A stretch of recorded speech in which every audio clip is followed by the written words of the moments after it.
our youngest would hide under the table. Whenever she had to have her camera on, she did not want to be on camera. I find it funny it has swung now that they are around and in person.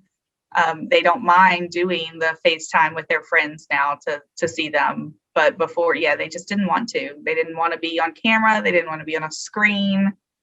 They didn't want to do anything. Going from classrooms to Zoom rooms has been an adjustment for both kids and parents this past year, leaving many feeling zoomed out at this point. We spoke with Dr. Kyle Pruitt, a leading child psychiatrist, on the social and emotional impacts of virtual learning. The first thing they have to do is mute themselves. That's like going to school and hearing nothing. It's in a sound vacuum. Secondly, they have to look at themselves in way more detail than they ever do without virtual learning. That isolates them socially. Gallery view helps a little. Some of the things that help a lot are teachers that look directly in the camera, look directly at the kids, talk about not only how weird this is, but how we're going to get through it and how there's some funny things that will happen, but we're going to have feelings about it. Whether your child is back in school, learning online, or doing a hybrid of the two, Dr. Jack Maypole, a leading pediatrician, says there are many stresses that go along with returning to a school routine.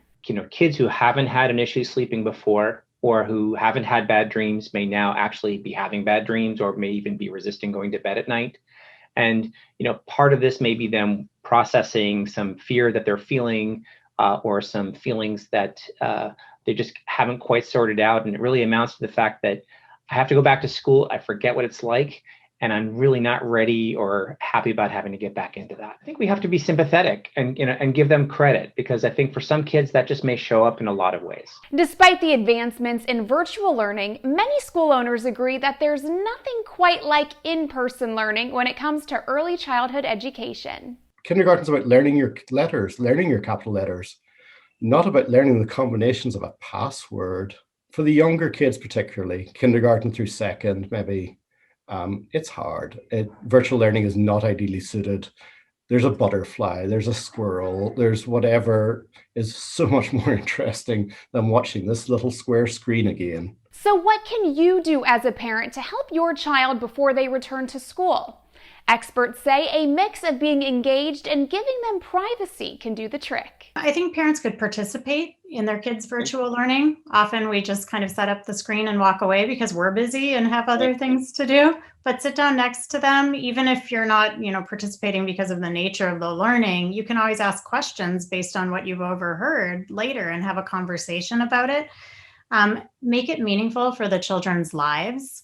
And then that can carry through. Parents can help their kids manage the challenges of virtual learning by limiting the amount of screen time that they have when they're not on Zoom, by allowing them some privacy.